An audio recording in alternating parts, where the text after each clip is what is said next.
عزیزان ملت اسلامیہ، جملہ حاضرین بزم و سامعین اہل سنت، پردہ نشین خواتین اسلام، عزیز بچوں، السلام علیکم ورحمۃ اللہ وبرکاتہ۔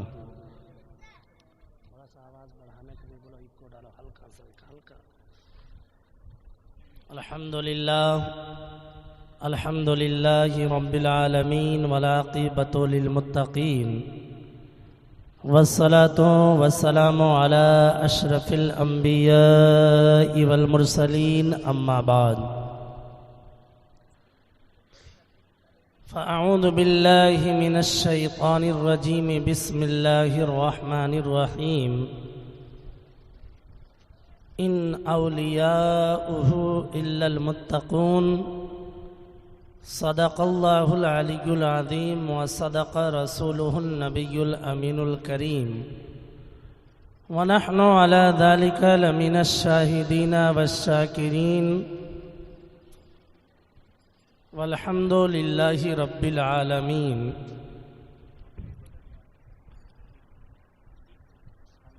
عزیزان ملت اسلامیہ، ہر سال کی طرح امسال بھی سرکار سرکاہی تیغ علی شاہ علیہ الرحمت والرضوان کی بارگاہ میں دیوانہ تیغ علی شاہ انگس کی سرزمین پر بسنے والے، سرکار سرکاہی کی محبت میں اپنی جان، تن، من، دھن قربان کرنے والے، ان کی بارگاہ میں خراج عقیدت پیش کرتے ہیں، کبھی کانفرنس کی شکل میں، کبھی جلسے کی شکل میں، اور ان کی بارگاہ میں کبھی میلاد کی شکل میں اپنے مرشد کی بارگاہ میں، مرشد اعظم کی بارگاہ میں خراج عقیدت پیش کر کے ان کی بارگاہ سے جستجوئی حاصل کرتے ہیں۔ اولیاء کرام کی شان اپنی جگہ اللہ کی بارگاہ میں مسلم ہے، اسی جگہ بہار کی سرزمین پر بسنے والی شخصیتوں میں سے ایک نمایاں شخصیت، جسے دنیا سرکار سرکاہی کے نام سے جانتی بھی ہے، اور پوری دنیا میں ولی اللہ کی شکل میں سرکار تیغ علی شاہ کو دنیا ایسے یاد کرتی ہے جیسا کہ غوث اعظم کے ایک نائبین میں سے یاد کیا جاتا ہے۔ یقین جانیں، ان ولیوں کی بارگاہ سے عقیدت رکھنا ہی ہمارے لیے باعث نجات ہے۔ میں مبارکباد پیش کرتا ہوں تیغیہ کانفرنس کے جملہ ممبران، جملہ شرکاء، شرکت فرمانے والے جملہ احباب اور تعاون کرنے والے جملہ معاونین کا، کہ ہماری سانس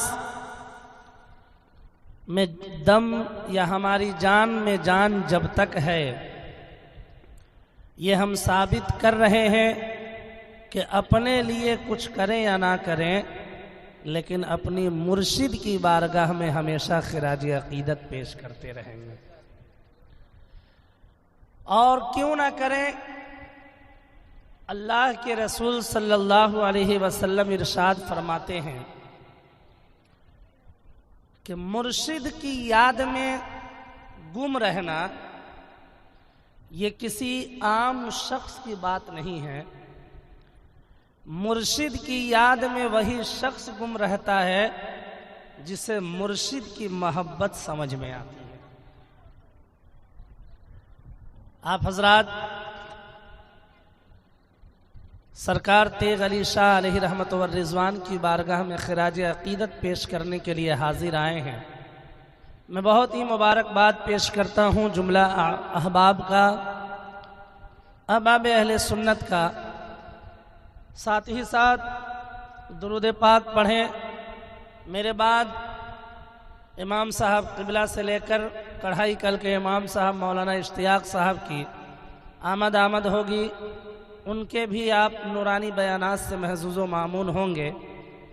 थोड़ी देर मुझे भी सुने, इसलिए कि बहुत सारे शुअरा और एक शुअरा की अंजुमन सजी हुई है। यके बाद दिगरे सबकी नाते पाक और मनक़बतें तेग अली शाह की बारगाह में मनक़बत पेश की जाएंगी, उन्हें भी समात करेंगे।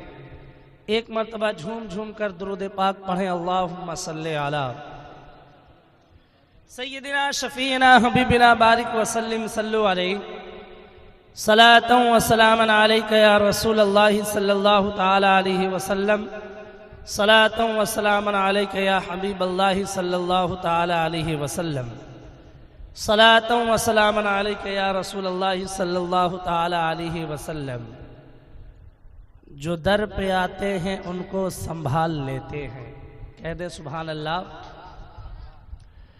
जो दर पे आते हैं उनको संभाल लेते हैं, अली के लाल गरीबों को पाल लेते हैं। वाह वाह वाह, जिंदाबाद जिंदाबाद। और जनाबे गौस को रब ने वो मर्तबा बख्शा, लहद से मुर्दे को जिंदा वाह वाह वाह वाह। नारे तकबीर, नारे रिसालत, सरकारे सुरकाही कॉन्फ्रेंस, नारे तकबीर, नारे रिसालत। वाह वाह वाह वाह। तो अजीजान मिल्लत इस्लामिया, सबसे बड़ी बात, सरकार तेग अली शाह की बारगाह में आज हम खिराज अकीदत पेश करने के लिए बैठे हैं। आज उनके फयूज़ व बरक़ात से पूरा बिहार चमक रहा है, पूरा बिहार रोशन है। और रोशनी उसी को मिलती है उनकी बारगाह से जो रोशनी लेने की नीयत से उनकी बारगाह में जाता है। उनके शहजादगान, उनके सज्जादा नशी और दीगर खानकाह से ताल्लुक़ रखने वाले पीराने किराम का अभी भी कोलकाता की सरजमीन पर आमद है। अभी भी उनके सिलसिले के जो खुलाफा में से खुलाफा है आना जाना है, तो उनको देखकर पता लगता है कि जब इनका ये आलम है तो इनके मुर्शिद का आलम क्या होगा, इनके मुर्शिद की शान क्या होगी, इनके मुर्शिद का मकाम क्या होगा। इससे अंदाज़ा लगता है। एक वली की शान की बात मैं कर दूं, फिर अपनी तकरीर शुरू करते हैं कि औलियाए किराम अपनी ज़िंदगी में कौन कौन सा मकाम रखते हैं।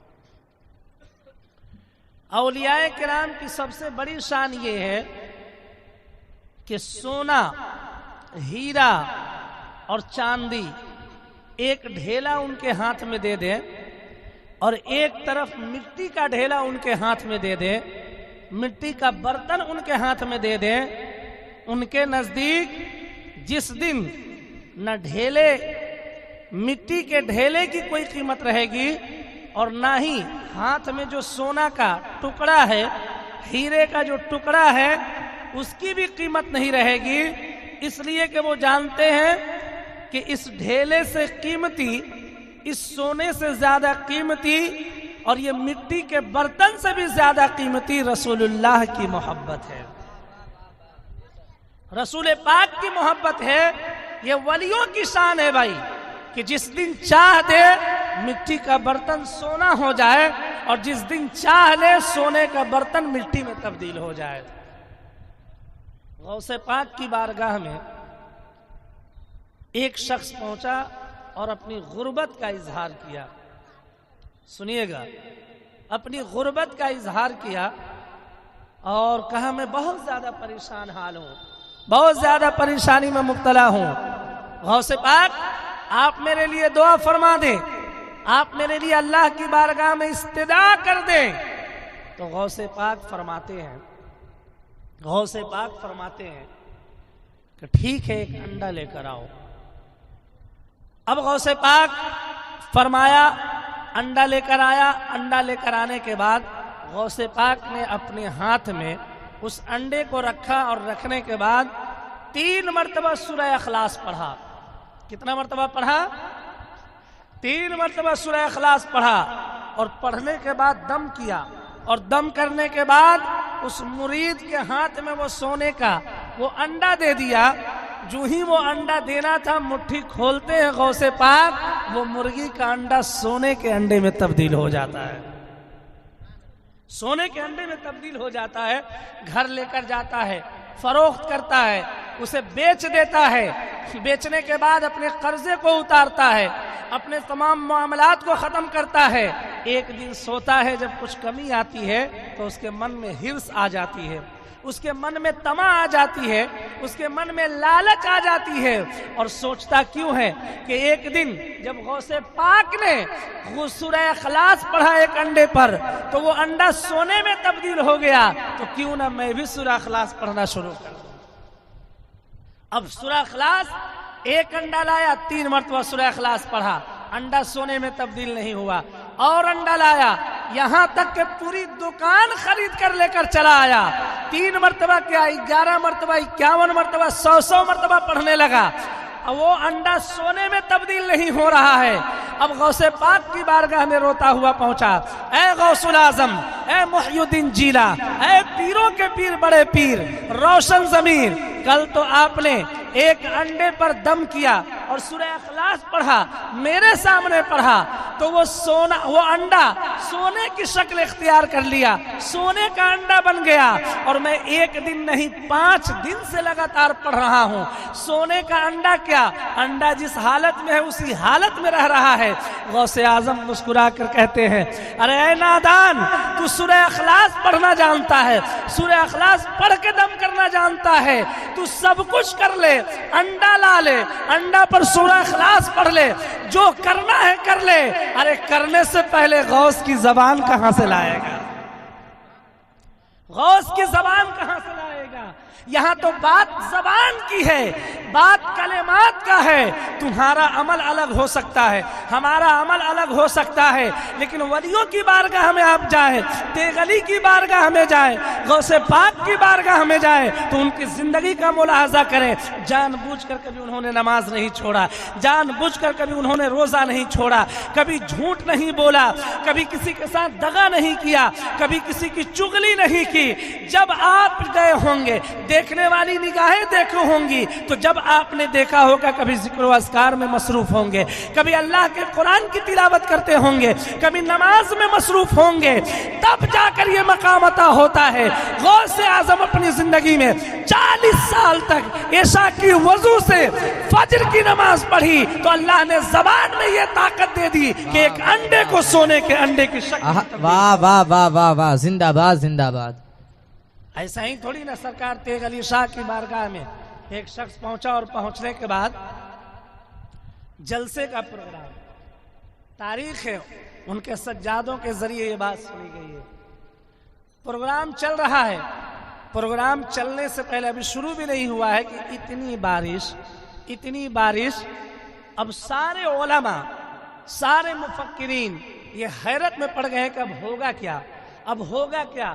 اتنا بڑا پروگرام رکھا گیا ہے، سرکار کچھ کریں، سرکار کچھ کریں، سرکار کچھ کریں۔ تو غوث پاک کے اس چہیتے نے، غوث پاک کے اس محب نے، غوث پاک کا وہ محب نے، غوث پاک کا وہ لاڈلا، آپ دیکھیں سرکار تیغ علی نے اپنے مرید کا ہاتھ پکڑا، اور ہاتھ پکڑ کے کہا، اے بارش، جا تو ادھر برس جانا، ادھر برس جانا، دائیں برس جانا، بائیں برس جانا، پچھم برس جانا، پورب برس جانا۔ حال یہ ہوا کہ جلسہ شام سے لے کر صبح تک اتنا تجھ کو احتشام کے ساتھ چلا کہ عظیم قافلہ سرکاہی شریف کی بارگاہ میں قافلہ موجود رہا، جلسے میں تمام علماء بھی شریک ہوئے، رات بھر عالیشان جلسہ چلا۔ جیسے اس علاقے سے آگے بڑھ رہے ہیں تو دیکھ کیا رہے ہیں کہ وہ علاقہ جل تھل ہے، پانی سے لبالب ہے، پانی سے پورا علاقہ بھرا ہوا ہے، پانی سے باہر آ چکے ہیں، لیکن سرکار تیغ علی کا جہاں پروگرام ہو رہا ہے وہاں ایک بوند بھی نہیں ہوئی ہے۔ تو اس نے تسلیم کر لیا، واقعی جو اللہ والا ہوتا ہے، اللہ والے کی زبان اللہ اس میں عطا فرما دیتا ہے۔ نعرہ تکبیر، نعرہ رسالت، مسلک اعلیٰ حضرت، سرکار سرکاہی کانفرنس، نعرہ तकबीर ऐसे ही थोड़ी ना परवरदिगार कहता है, रसूल पाक फरमाते हैं, रसूल पाक के सदका अल्लाह तबारक व तआला कि जो वली होता है, जो वली उस रुतबे तक पहुंच जाता है, मैं उसकी ज़बान हो जाता हूं जिससे वो बोलता है, मैं उसका पैर हो जाता हूं जिससे वो चलता है, मैं उसका हाथ हो जाता हूं जिससे वो कोई काम करता है, मैं उसकी आंख हो जाता हूं जिससे वो देखता है। इसलिए उसने अपने वजूद को अल्लाह की तरफ धकेल दिया है, उसने अपने वजूद को अल्लाह की तरफ खास कर दिया है। वो चल रहा है लेकिन उसका चलना अल्लाह की रजा के मुताबिक है, वो बोल रहा है लेकिन उसका बोलना अल्लाह की रजा के मुताबिक है, वो देख रहा है लेकिन उसका देखना अल्लाह की रजा के मुताबिक है। याद रखें, वलियों की बारगाह में हम आए हैं तो हमारी सीरत भी वलियों जैसी होनी चाहिए, हमारा सूरत भी वलियों जैसा होना चाहिए, हमारा किरदार भी वलियों जैसा होना चाहिए, अखलाक करीमाना भी वलियों जैसा होना चाहिए। यकीन जाने जो तेग़ अली शाह की बारगाह से मुनाकिद है, उनके दस्ते बैत से मुशर्रफ है, उनकी बारगाह का खोशाची है, तो यकीन जाने वो अपने आप को खुशकिस्मत समझे कि यहाँ भी वो फायदा पहुंचा रहे हैं और कल मैदान महशर में रसूल पाक के जरिए हमारी शफाअत भी फरमाएंगे। और क्या भरोसा है हम लोगों का भाई? कुछ भरोसा नहीं है। अरे हम तो गुनहगार हैं, सियाकार हैं, हमारा कुछ नहीं है, हमारा जो भी है कह देंगे क्या है मेरे मुर्शिद, कुछ नहीं है, आपकी दामन से वाबस्ता है। बस कयामत के दिन मैदान महशर में कुछ नहीं, रसूल पाक की बारगाह में सिफारिश कर दें कि या रसूल अल्लाह, ये गदागर भी कोई और नहीं, आपके कलमा पढ़ने वाले हैं, आपसे मोहब्बत करने वाले हैं, जो मेरे दस्ते बैत पर बुरीद हो चुके हैं, मुझसे कुर्बत इख्तियार कर लिया है। रसूल पाक जब आप जन्नत में भेज रहे हैं तो इनको क्यों छोड़ रहे, इन्हें भी जन्नत में लेकर साथ चलेगा। वलियों की शान और रुतबा आपको मैं बता दूं कि वली से मोहब्बत अल्लाह ने फरमाया, अल्लाह के रसूल ने, रसूल पाक से मोहब्बत और रसूल पाक से मोहब्बत अल्लाह ताला से मोहब्बत। वली अल्लाह का दोस्त होता है, वली अल्लाह का कुर्ब वाला होता है, वली अल्लाह का चहीता होता है। तो ये तो उसूल है, जो चहीते से मोहब्बत करे गोया उसने अल्लाह से मोहब्बत किया, और जो चहीते से नफरत किया गोया उसने अल्लाह से नफरत किया। जो चहीते से मोहब्बत पैदा की उसने अल्लाह से मोहब्बत की, और जो चहीते से बुग़्ज़ रखा गोया उसने अल्लाह से आदावत रखी। कौन दुनिया में ताकत रखता है जो अल्लाह से आदावत रख के जिंदगी गुजार ले? है कोई नहीं है। दुरूद पाक पढ़े, अल्लाहुम्मा सल्ली अला सय्यदिना शफीना हबीबना बारिक वसल्लम सल्लु अलैहि सलातु व सलामन अलैका या रसूलल्लाह सल्लल्लाहु तआला अलैहि वसल्लम सलातु व सलामन अलैका या हबीबल्लाह सल्लल्लाहु तआला अलैहि वसल्लम सलातु व सलामन अलैका या हबीबल्लाह सल्लल्लाहु तआला अलैहि वसल्लम। वली कैसा होता है, वली की शान क्या है, वली का मकाम क्या है, कैसे वली बनता है? आप याद रखें, नबूवत का दरवाज़ा बंद हुआ है, विलायत का दरवाज़ा बंद नहीं हुआ है। नबूवत का दरवाज़ा बंद हो चुका है, विलायत का दरवाज़ा बंद नहीं हुआ है। नबी के लिए नबूवत का ऐलान करना वैसा ही ज़रूरी है जैसे वली के लिए अपनी विलायत का छुपाना। वली अपनी विलायत का चर्चा नहीं करता है, वली अपनी विलायत का चर्चा नहीं करता है कि मैं वली हूँ, मैं वली हूँ, मैं वली हूँ, बल्कि वली जिस इलाके से गुजर जाता है, जिस महल्ले से गुजर जाता है, जिस इलाके से गुजर जाता है, इलाके के लोग पुकार उठते हैं, इसकी झुकी हुई निगाहें बता रही है कि यह अल्लाह वाला है, इसकी निगाहें बता रही है कि अल्लाह का फरिश्तादा है, ये निगाहें बता रही है कि किसी और की तरफ नहीं बल्कि ये पेशानियां सिर्फ अल्लाह की तरफ झुकने वाली है। हजरत जुनैद बगदादी को कौन नहीं जानता है? पूरी दुनिया जानती है उनकी जिंदगी कैसी थी, उनका मामला कैसा था। पहलवान की जिंदगी गुजारते थे, वो पहलवानी में पूरी जिंदगी खत्म कर दी है। आधे जिंदगी के बाद जब एक सैयद से मुकाबला हुआ, पूरी दुनिया जानती है इस वाक़े को, लेकिन एक भूखे सैयद ने उस पहलवान से ऐलान कर दिया कि आज میں جنید بغدادی سے لڑوں گا، جنید بغدادی سے تب آزمائی کروں گا، ان سے مقابلہ کروں گا۔ حضرت جنید بغدادی نے سوچا کہ کون ہے جو مجھ سے لڑنا چاہتا ہے، مجھ سے پہلوانی کرنا چاہتا ہے، کون ہے؟ جب اعلان ہو گیا، آمنا سامنا ہوا، پورا مجمع لگ گیا، پورے علاقے میں عراق کی سرزمین پر ایک عظیم بھیڑ جمع ہو گئی کہ دیکھے جنید پہلوان سے کون لڑنے آ رہا ہے۔ جب پہلوانی اکٹھا ہو گئی، تمام لوگ شرکت کرنے لگے، آہستہ آہستہ آنے لگے تو پہلوان ہی نظر نہیں آ رہا ہے، اعلان جنگ کرنے والا جنگجو ہی نظر نہیں آ رہا ہے۔ دیکھا کیا جاتا ہے، ایک پتلا دبلا شخص، ایک نرا، ایک کمزور آدمی جنید بغدادی سے لڑنے آ رہا ہے۔ لوگوں نے سوچا رہے یہ جنید سے لڑے گا، یہ جنید سے لڑے گا۔ جنید کہاں اتنا عظیم پہلوان، بڑے بڑے پہلوان اس کے سامنے گھٹنے ٹیک دیے، اور یہ جنید سے لڑے گا۔ پھر بھی ناچار چاہتے ہوئے میدان میں جب گیا، میدان میں جامنے کے بعد آمنا سامنا ہوا، آمنے سامنے ہونے کے بعد ایک دوسرے کا پنجہ انہوں نے پکڑا۔ پنجہ پکڑنے کے بعد اب جنگ شروع ہو رہی تھی کہ اس عاشق نے، اس شخص نے صرف جنید بغدادی کے کان میں یہ کہا کہ اے جنید بغدادی، میں آپ سے لڑنے نہیں آیا ہوں، میں آپ سے جھگڑا کرنے نہیں آیا ہوں، کشتی کرنے نہیں آیا ہوں۔ تمہاری طاقت کے سامنے اچھے اچھے طاغوتی طاقت بھی اپنے قدم کو جھکا لیے ہیں، اپنے سر کو جھکا لیے ہیں۔ ارے تم سے کون لڑے گا؟ بلکہ میں لڑنے نہیں آیا ہوں، میں رسول ہاشمی کے خاندان سے تعلق رکھتا ہوں، میرا رشتہ مصطفیٰ کے خاندان والوں سے ہے، میں غریب ہوں، میں جانتا ہوں مصطفیٰ کے خاندان کو کوئی بھیک نہیں دے سکتا، اس لیے کہ اسے کوئی بھیک دینے کی اجازت نہیں۔ میری شدت کی بھوک لگی ہوئی تھی تو میں سوچا کیوں نہ جنید سے پہلوانی کا اعلان کر دوں، میں جنگ جیت جاؤں گا تو کافی مال ملیں گے، کافی دولت ملیں گے۔ جو ہی کان میں یہ کہنا تھا کہ اے جنید بغدادی، میں اللہ کے رسول کا خاندان سے تعلق رکھتا ہوں، فوراً حضرت جنید بغدادی نے سنا، اور سننے کے بعد وقت کے پہلوان نے اس سید کو، سادات کو، ہاشمی خاندان سے تعلق رکھنے والے کو پٹک دیا، اور پٹک کر ان کو نہیں پٹکا بلکہ خود زمین پر گر گئے اور ان کو اپنے سینے پر سلا لیا کہ مصطفیٰ کے گھر والے نیچے نہیں بلکہ سینوں اور سر کے اوپر۔ واہ واہ واہ واہ، زندہ باد، نعرہ تکبیر، نعرہ رسالت، علماء اہل سنت، سرکار سرکاہی کانفرنس، نعرہ تکبیر، نعرہ رسالت۔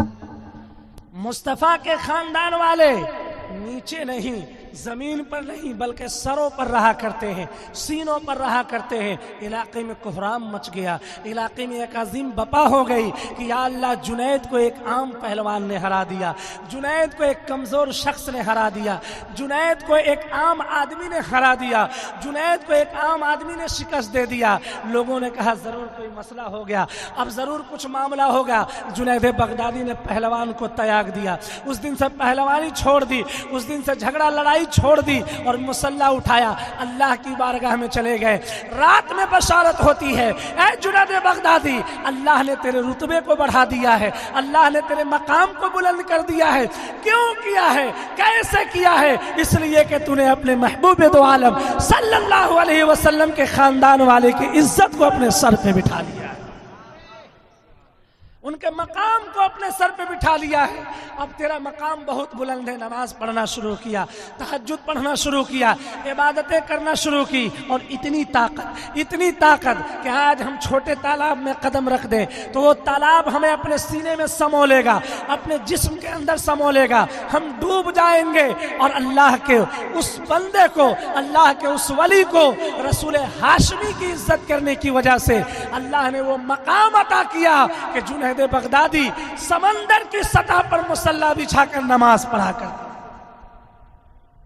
سمندر کی سطح پر، سمندر کی لہر سے تو اتنی ڈر لگتی ہے، اور کوئی سمندر کی سطح پر مسلح بچھا کر نماز پڑھے، آپ حیرت کی بات ہے۔ اور اتنی بزرگی آ گئی۔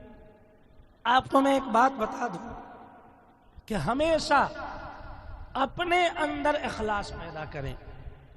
پیر کا جلسہ الحمدللہ ہمیشہ کریں، لیکن دیکھیں کہ ہم جس پیر سے محبت کرتے ہیں اس پیر کا طریقہ کیسا تھا، उस पीर की रसूल पाक से मोहब्बत कैसी थी, उस पीर का अल्लाह की खशियत कैसी थी, अल्लाह का डर उसके दिलों में कैसा था, उस पीर की नमाज कैसी थी, उस पीर के इबादत कैसे थे, उस पीर की रियाजात कैसी थी, उस पीर का सदका करना कैसा था। आप अंदाजा लगाएं, देखें क्या शान होती है, क्या शान है। अब उसके बाद हजरत जुनैद बगदादी जो है दरिया के किनारे सफर कर रहे थे, दरिया के किनारे से जा रहे हैं। अब दरिया के किनारे से जब जा रहे हैं तो देख क्या रहे हैं, चलते चलते बहुत दूर चले तो देख रहे हैं कि दरिया में एक बिच्छू जो है डूब रहा है। सुना, एक बिच्छू जो है डूब रहा है। अब बिच्छू डूब रहा है तो वली की देखें, एक जिंदा वली। और हम बात बता दें, जानबूझकर एक अल्लाह के वली की, नाम हम नहीं लेंगे, मैं खिदमत में था तो उनकी खशियत को देखें, उनके अल्लाह और रसूल के कलिमात हर वक्त उनकी ज़बान पर जारी रहती हैं। तो कपड़ा उतारने के लिए कहा गया तो कपड़ा वो लोग नहीं उतारते, कपड़ा छुप कर हम लोग जो है कभी बंडी पहन कर रोड पर निकल गए, कभी इधर उधर चले गए। अल्लाह के वलियों की हया ये है कि अपनी सत्र को भी अपने घर में इस तरह छुपा कर रखते हैं जैसा कि खातून अपने सत्र को घर में छुपा के रखती है। अब जो है कपड़ा जब उतारा गया तो कपड़ा उतार की कोशिश की कि इसे मार दिया जाए, तो उस अल्लाह के वली ने कहा कि अरे ये नादान है, इसका काम है काटना, अब इसके काटने की वजह से हम इसको सजा नहीं दे सकते बल्कि इसको माफ करके आगे। अल्लाह के वलियों की शान। जुनैद बगदादी ने जब आगे बढ़ा, जुनैद बगदादी जब देखे तो बिच्छू को बचाना शुरू किया। जाहिर सी बात है, बचा लिया जाए, बचा लिया जाए। तो जुनैद बगदादी रदियल्लाहु ताला अन्हु ने दाहिने हाथ को शहादत और अंगूठे से उस बिच्छू को पकड़ के निकाला। अब जैसे ही ऊपर उठाया तो बिच्छू की आदत है डंक मारना और पीछे से डंक मारती है, उसकी ये मामलात हैं। उठाते हैं, उठाने के बाद बिच्छू डंक मारना शुरू किया, डंक मारना शुरू किया। इतनी शिद्दत का डंक मारा, इतना ज्यादा मारा कि हुजूर जुनैद बगदादी को तकलीफ हुई तो वो बिच्छू जो है हाथ से छूटकर फिर पानी में गिर गया, हाथ से छूटकर फिर पानी में गिर गया। फिर जुनैद बगदादी ने उस बिच्छू को उठाया, उठाकर उसकी जान बचाने पर आमादा है। दूसरी मर्तबा भी जुनैद बगदादी के हाथों में डंक मारना शुरू किया और इतना डंक मारा कि हाथ बिल्कुल सूजने लगे, हाथ में सुर्खी आ गई, हाथ में लाली आ गई। फिर तीसरी मर्तबा हजरत जुनैद बगदादी ने उठाया तो तमाम मुरीदों ने कहा, ऐ पीरो मुर्शिद, आप इस बिच्छू के जान बचाने पर लगे हुए हैं और वो आपकी जान लेने पर लगा हुआ है, आपके जान को मारने पर लगा हुआ है, आपके जान को लेने में लगा हुआ है और आप उसकी हिफाजत फरमा रहे हैं, उसे छोड़ दे। जुनैद बगदादी ने फरमाया कि बिच्छू का काम है डंक मारना, वो अपना काम कर रहा है, और जुनैद बगदादी का काम है किसी की जान बचाना। जुनैद बगदादी अपना काम कर रहा है, जुनैद बगदादी अपना काम कर रहा है। सरकार सुरकाही ने इसी तरह नहीं कहा तमाम मुजफ्फरपुर से लेकर बिहार के इलाकों में कि तुम्हारी शान ये होगी कि एक दिन थूक लगाकर पैसा कमाओगे। आज देख रहे मुजफ्फरपुर की सरजमीन पर टायर का काम, इसका काम, थूक लगाने का मकसद क्या था? हम लोग साइकिल में जब हवा भरते हैं तो उस पर थूक लगा देते हैं ताकि हवा बाहर ना पास कर पाए। सरकार तेगी अली ने आज से कई सौ साल पहले कहा था, आज देखें वो कितने तरक्की में है। ये तरक्की उनकी नहीं है बल्कि जो मर्द कलंदर अपनी कब्र में लेटा हुआ है, जो उनकी खिदमत में मसरूफ है। अल्लाह के उस वली ने उनके लिए दुआ की थी और आज उनकी आने वाली नस्लें उनका सदका खा रही है। अंदाजा लगाए तो आप अंदाजा लगाए, ये तरीका होना चाहिए वलियों का तरीका, बुजुर्गों का तरीका सिर्फ उन तक महदूद रहने के लिए नहीं आती है, बल्कि वो तरीका हमारे अंदर समोने के लिए, हम अपने अंदर उसको लपेटने के लिए लाते हैं, हम अपने अंदर उसको समाने के लिए लाते हैं। अगर वो तरीका हम इख्तियार नहीं किए तो पता ये चला कि हम बुजुर्ग की महफिल तो किए लेकिन उससे फायदा नहीं उठाए। اس سے استفادہ نہیں کیے، اس سے افادہ نہیں کیے۔ بزرگ فرماتے ہیں میرے نقش قدم پر چلو۔ ارے کچھ نہیں سرکار، تیغ علی شاہ تو نہیں بنو گے، غلام تیغ علی شاہ تو بن جاؤ، غلام تیغ علی شاہ تو بن جاؤ گے۔ اور ولیوں سے محبت کی ایک اور آخری مثال سنیے، یہ لوگوں کی عبرت کے لیے کتابوں میں مذکور ہے۔ ایک شخص 99 آدمی کا قاتل تھا۔ کتنا؟ یاد رکھیے گا، سب سنیے اور بالکل تاریخی باتیں سن سن کر اس کو سینوں میں بسائیے اور اپنے اندر عمل پیرا کرنے کی کوشش کریں۔ 99 آدمی کا قاتل ایک کے پاس گیا اور جانے کے بعد کہا کہ میں 99 آدمی کا قاتل ہوں، کیا اللہ کی بارگاہ سے مجھے معافی مل جائے گی؟ رسول پاک مجھے معاف کر دیں گے؟ تو انہوں نے کہا ایک آدمی کی قتل نہیں، 99 آدمی کا قتل کر کے اور تو اللہ کی معافی چاہتا ہے، اللہ سے مدد کی امید رکھتا ہے، تجھے مدد نہیں مل سکتی ہے۔ جب وہ بزرگ سوئے اور سونے کے بعد اپنے بستر پر گئے تو رسول پاک خواب میں تشریف لے کر چلے آئے۔ کہہ دے سبحان اللہ۔ رسول پاک خواب میں تشریف لائے۔ اس رسول کا جلوہ، اس رسول کی سیرت، اس رسول کی محبت، اس رسول کا پیار اپنی امتیوں کے لیے کیسا ہے دیکھ لے۔ انہوں نے کہا کہ تم یہ دیکھنا چاہتے ہو، یہ دیکھنا چاہتے ہو، ارے تم نے اس کو نراش کیوں کر دیا، اسے رسوا کیوں کر دیا، اسے اس طرح کیوں چھوڑ دیا؟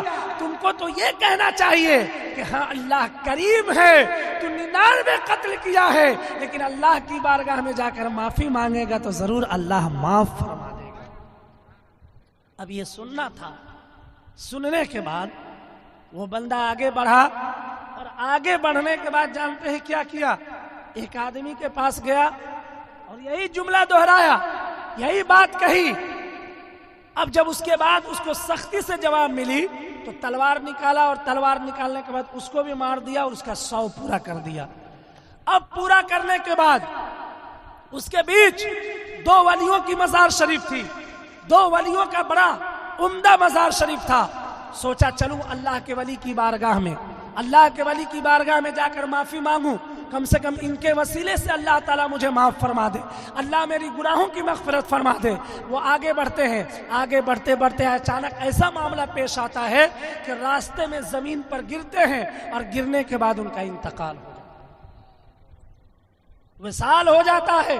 سنیے، وصال ہونے کے بعد جنتی فرشتے اور جہنمی فرشتے، غوث پاک کی کتاب میں یہ واقعہ موجود ہے، دونوں آتے ہیں اور آنے کے بعد عرض کرتے ہیں اے اللہ میں اسے لے کر جاؤں گا، اس لیے کہ یہ 99 آدمیوں کا قاتل ہے، 99 لوگوں کو مار چکا ہے، ہم اسے لے کر جائیں گے اور جہنم میں لے جا کر ڈال دیں گے۔ جنتی فرشتے کہتے ہیں ہم اس لیے لے کر جائیں گے کہ یہ اللہ کے ولی کی بارگاہ میں عقیدت رکھتا تھا، محبت رکھتا تھا، ان سے پیار کرتا تھا، اور جو اللہ کے ولیوں سے پیار کرتا ہے، جو اللہ کے دوست سے پیار کرتا ہے، اللہ تعالیٰ اسے اپنا دوست بنا لیتا ہے، اپنا محبوب بنا لیتا ہے، اپنا رشتہ دار بنا لیتا ہے، اپنے رشتے میں شامل فرما لیتا ہے۔ اب لڑائی شروع ہوئی اور لڑائی شروع ہونے کے بعد، معاملات شروع ہونے کے بعد چلتا رہا، تب اللہ کی طرف سے غیبی ندا آئی، اللہ کی طرف سے ان فرشتوں کو آواز آئی، اور فرشتوں کو آواز آنے کے بعد کہا اے جنتی فرشتے تم بھی رک جاؤ، اے جہنمی فرشتے تم بھی رک جاؤ۔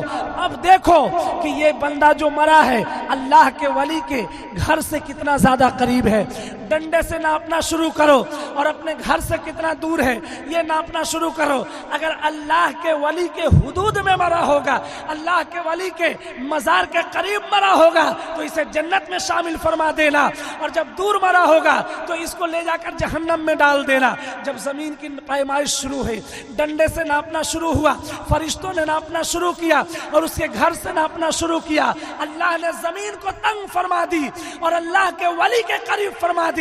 جب ناپا گیا، پیمائش کی گئی تو اس بندے کا رشتہ اللہ کے ولی سے قریب ہو گئی۔ जन्नती फरिश्ते खुश हो गए कि ऐ परवरदिगार तू इतना मेहरबान है जो तेरे वली के इलाके में मर जाए तू उसे भी जन्नत अता कर देता है। वाह वाह वाह वाह वाह, जिंदाबाद तो जो जिंदाबाद। मदीने में वफात पर जाए उनका क्या आलम होगा, मक्के की सरजमीन पर जो वफात पा जाए उनका क्या आलम होगा। उस्मान गनी रजी अल्लाह ताला अन्हु के मज़ार मुबारक, हजरत अब्दुल्ला इब्न अब्बास रजी अल्लाह ताला अन्हुमा के मज़ार मुबारक के 40 मील की दूरी पर अल्लाह के रसूल ने फरमाया जिस बंदे का इंतकाल हो और 40 मील की दूरी पर अगर दफन हो तो एक वली अल्लाह के उस मोहब्बत, अल्लाह के उस महबूब जो अब्दुल्ला इब्न अब्बास रावियान हदीस है, हदीस की रिवायत करने वाले हैं, परवरदिगार उनकी बरकतों से हर उस शख्स की शफाअत फरमा देगा जो अब्दुल्ला इब्न अब्बास के मज़ार के करीब दफन कर दिया जाए। वली कोई छोटी मोटी चीज नहीं है। हम क्यों बोलते हैं इंदा वहाबिया को, अरे फायदा किसको मिलेगा, जिंदे को ना जिंदे से फायदा मिलता है। अल्लाह ताला फरमाता है या अय्युहल्लज़ीना आमनू ऐ ईमान वालो युसल्लूना अलन नबी वसल्लिमू तस्लीमा, अल्लाह के नबी पर दुरूद पढ़ो और सलाम खूब खूब पढ़ो। काफिरों से नहीं कहा और दिगर लोगों से नहीं कहा और मामलात वालों से नहीं कहा, आमनू का लफ्ज इस्तेमाल किया। जो ईमान वाला होगा, जो अल्लाह के रसूल से मोहब्बत करता होगा, जो अल्लाह के रसूल से रिश्ता रखता होगा, वो जरूर भी जरूर मेरे नबी पर दुरूद पाक पढ़ेगा। वाह वाह, बेशक बेशक। जो बेईमान होगा नहीं पढ़ेगा, जो काफिर होगा नहीं पढ़ेगा। हम काफिरों से मुतालबा थोड़ी ना करते हैं, हम बेईमानों से मुतालबा थोड़ी ना करते हैं। अल्लाह ईमान वालों से कह रहा है और ईमान वालों की शान ये है कि जब नबी का नाम आ जाए तो दुरूद पढ़ना शुरू कर देते हैं। इमाम बुखारी को जानते हैं? इमाम बुखारी शरीफ कुरान पाक के बाद जिस किताब का सबसे बड़ा दर्जा है उसको हम कहते हैं बुखारी शरीफ। हदीस पाक में आता है असहुल कुतुब बाद किताबिल्लाह, कि कुरान मुकद्दस के बाद अगर किसी किताब का सबसे ऊंचा मकाम है, किसी किताब का सबसे ज्यादा एतबार है, किसी किताब का अल्लाह की बारगाह में सबसे ज्यादा एतबार है, वो कोई और नहीं बुखारी शरीफ है। क्या है? सुनिए, खौफ की बात हम बता रहे हैं, खशियत इलाही आपको हम बता रहे हैं। अल्लाह की खशियत क्या होती है वो सुनिए। हम लोग कहाँ डरते हैं? हम लोगों का खौफ, अगर 3 दिन बीमारी आ जाए तो इतना अल्लाह की बारगाह में रोएंगे, इतना रोएंगे कि अल्लाह से ज्यादा दुनिया में कोई याद ही नहीं आएगा। और जैसे खुशहाली आए फिर अल्लाह कहाँ गया, फिर अल्लाह से कैसी मोहब्बत वो पता नहीं चलता है। अल्लाह की मोहब्बत अपने अंदर पैदा करें, अल्लाह की खशियत अपने दिलों में शामिल करें और यकीन जाने उसके बाद देखिए फायदा आपको कितना पहुंच रहा है। इमाम बुखारी को 1,00,000 हदीस पाक याद थी। कितनी? सुनिएगा गौर से और इस मसले को भी याद रखिएगा। 1,00,000 हदीस पाक। हम जो हदीसें आपको सुनाते हैं ना, रसूल पाक ने ऐसा कहा, रसूल पाक ने वैसा कहा, रसूल पाक ने ये कहा, रसूल पाक ने ये फरमाया, दुरूद पढ़ो तो ये मिलेगा, सलाम पढ़ो तो ये मिलेगा, किसी की क़यादत के लिए जाओ वो मिलेगा, वजू करो ये सवाब मिलेगा। अल्लाह के रसूल का वो चहीता फरमाता है कि गुंबदे खजरा के साये में बैठकर इमाम बुखारी ने उस हदीस पाक को उस वक्त तक नहीं लिखा, उस वक्त तक दर्ज नहीं किया। एक हदीस पाक लिखते, फिर मस्जिद नबवी के वजू खाना पर जाते और वजू खाना पर जाकर वजू करते, 2 रकात नफल नमाज पढ़ते और नफल नमाज पढ़ के फिर एक हदीस पाक अपनी किताब में दर्ज फरमाते। एक हदीस पाक अपनी किताब में दर्ज फरमाते। अब सुन लीजिए, सुनिए। नारे तकबीर, नारे रिसालत, उलमाए अहले सुन्नत, सरकारे सुरकाही कॉन्फ्रेंस, मसलके आला हजरत, नारे तकबीर, नारे रिसालत। खशियत सुनिए। اللہ کے اس پیارے برگزیدہ بندے رسول پاک کے چہیتے نے ہم آج کل کے بچے ایسے ہو رہے ہیں ہم کیوں اس پہ غور نہیں کرتے ہیں؟ کل کی مائیں حضرت فاطمہ جب تک وضو نہیں بنا لیتی، حسن و حسین کو دودھ نہیں پلاتی، تو آج وہ دنیا کے شہید اعظم بن گئے۔ غوث اعظم کی والدہ اپنے بچے کو درود پاک کی ڈالیاں سنا کر پوری زندگی وقت کا محی الدین اور پیر و مرشد بنا دیا۔ آج کا حالات کیا ہے؟ ہم چاہتے ہیں کہ ہمارا بچہ خالد بن ولید بن جائے، محمود غزنوی بن جائے، محمد بن قاسم بن جائے، ابو عاصم بن جائے۔ ارے وہ نہیں بن سکتا۔ ہم کو بنانے کے لیے خود پہلے اپنے آپ کو سنوارنا ہوگا، خود تیغ علی کے نقش قدم پر چلنا ہوگا، تب بچہ جا کر ان کے اولادوں جیسا، ان کا سجادہ نشین جیسا ہوگا۔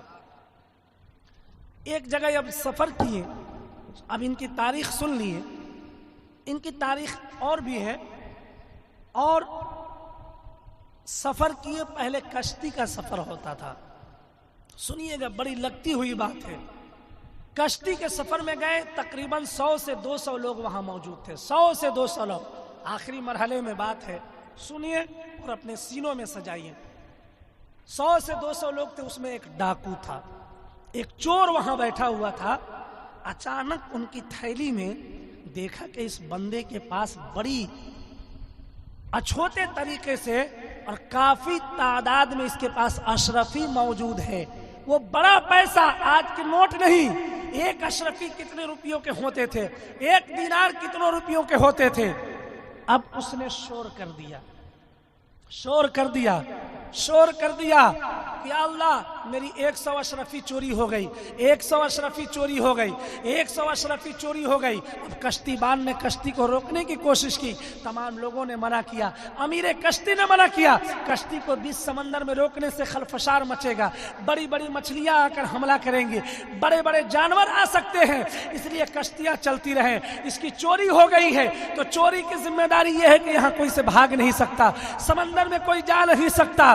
اب دیکھو یہ کیا جائے کہ جو چور ہوگا ابھی پکڑا جائے گا، تلاشی لینے شروع کیا جائے، جس کے پاس 100 اشرفی نکلے گی وہ دیکھ کر اس کو چور شامل کیا جائے گا۔ سرکار امام بخاری نے آنکھوں سے زاروں قطار رونے لگے۔ وہ بندہ دیکھ لیا تھا کہ یہ مولوی ٹائپ کا آدمی ہے، یہ غریب ہے، پھٹا چٹا کپڑا پہنا ہے، کوئی بھی دیکھے گا کہ اس کے پاس 100 اشرفی آئی تو کہاں سے آ گیا، یہ سوچنے پر مجبور ہو جائیں گے، یہ کہنے پر مجبور ہو جائیں گے۔ امام بخاری نے چپکے سے وہ اشرفی کی تھیلی نکالا، اور نکالنے کے بعد اس کو سمندر میں ڈال دیا، اور سمندر میں ڈال کے اللہ کی بارگاہ میں استدعا ذکر و اذکار کرنے لگے۔ جب سب کی تلاشی لے لی گئی تو کسی کے پاس وہ تھیلی نہیں نکلی۔ چور کو ڈانٹ پڑنے لگی کہ تم نے جھوٹا اعلان کیا۔ جب معاملہ شانت ہوا تو امام بخاری کے پاس وہ چور بیٹھ کر کہا، دیکھو تم نے میری تھیلی چورائی نہیں تھی اور میری اشرفی چوری نہیں ہوئی تھی۔ جب میں نے تمہارے پاس اشرفی کی تھیلی دیکھی تو میرے من میں لالچ سما گئی، میرے من میں ہرس سما گیا، میرے من میں طمع سما گئی، اور میں سوچا کہ میں اعلان کر دوں گا تو اعلان کرنے کی وجہ سے تمہارے پاس اشرفی کی تھیلی نکلے گی تو تمہیں چور بنا دیا جائے گا اور وہ تھیلی میری پاس چلی آئے گی۔ لیکن وہ تھیلی تو جب تم کشتی میں سوار ہوئے تو تھا، اب وہ تھیلی کیا ہوئی؟ امام بخاری رونے لگے اور رو کر کہنے لگے، اے نادان، تمہیں معلوم ہونا چاہیے میں حدیث پاک کا لکھنے والا ہوں، میں محدث ہوں، حدیث پاک کی کتابت کرتا ہوں، میری کتاب ہے، تم نہیں جانتے۔ 100 اشرفی کی وجہ سے اگر آج چوری کا الزام مجھ پر لگ جاتا، 1400 سال بعد، 1000 سال بعد یا 500 سال بعد جب میری کوئی کتاب پڑھتا تو اس میں میری تاریخ پڑھتا کہ امام بخاری نے 100 اشرفی چرا لی تھی، تو میری حدیث پر کوئی اعتماد نہیں کرتا، میری لکھی ہوئی بات پر کوئی اعتماد نہیں کرتا، میری لکھی ہوئی کلام پر کوئی بھروسہ نہیں کرتا۔ اس لیے میں ناموس رسالت کی خاطر اپنا اشرفی ڈبو دیا، سرکار کی حدیث کو بچا لیا۔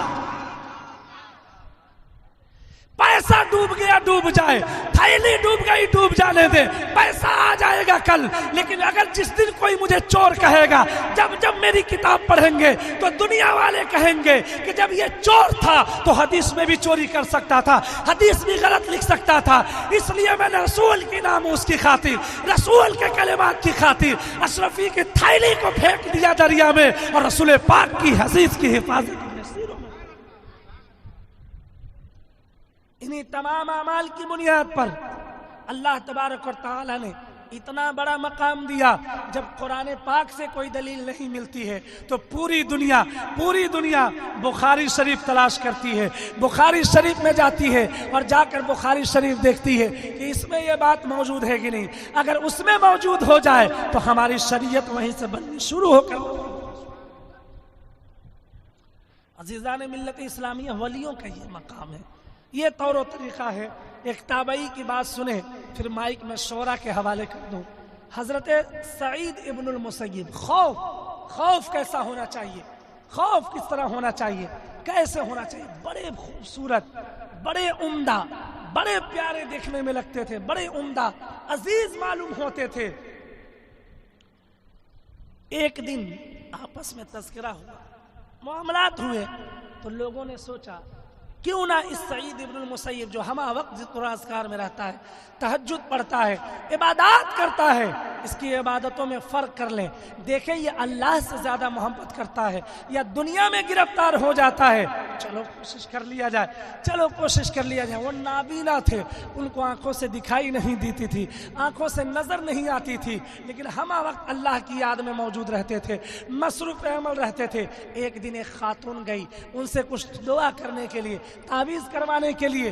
उनके दिल में, उसके दिल में हिर्स समा गई, उसके दिल में लालच समा गई, उसके दिल में उसको भड़काने के लिए, अपनी तरफ माइल करने के लिए मामला समझ में आ गए।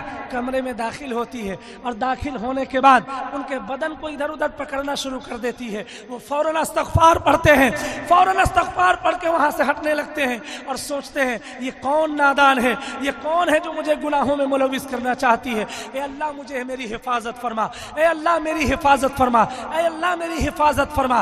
उसकी खूबसूरती को देखकर वो औरत दीवानी हो चुकी थी, उनको अपने हुस्न में गिरफ्तार करना चाहती थी। जब कोई चारा नहीं चला, वो देख नहीं पाते थे, तो सरकार सईद इब्नुल मुसय्यिब ने कहा, ऐ खातून थोड़ी देर के लिए मुझे बाहर जाने दे, थोड़ी देर के लिए मुझे बाहर जाने दे, मैं बाहर से आता हूँ, फिर तेरा जो जी में आए वो करना, तुझे जो समझ में आए वो करना।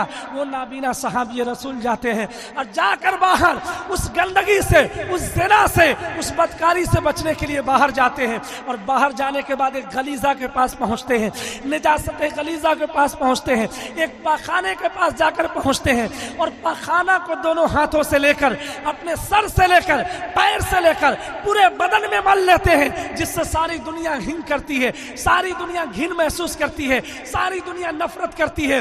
पूरे पखाने को बदन में लगा लेते हैं और लगाने के बाद दरवाजे की तरफ खड़े हो जाते हैं। औरत सोचती है अभी तक सईद इब्नुल मुसय्यिब आया क्यों नहीं। जैसे बाहर निकलती है, देखती है कि पखाना को इसने पूरे जिस्म में लगा लिया, पूरे पखाना से अपने जिस्म और चेहरे को मल लिया।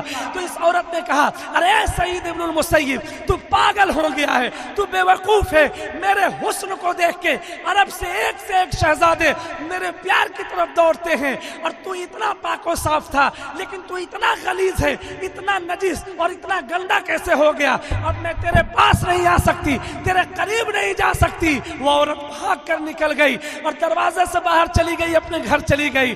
जब बाहर जाती है, सईद इब्नुल मुसय्यिब आसमान की तरफ अपनी निगाहों को उठा के अपने बाल को पकड़ के कहते हैं, ऐ अल्लाह तेरा लाख लाख शुक्र है कि सईद इब्नुल मुसय्यिब का जिस्म गंदा हो गया, लेकिन मन अभी भी पाक है, मन अभी भी पाक है।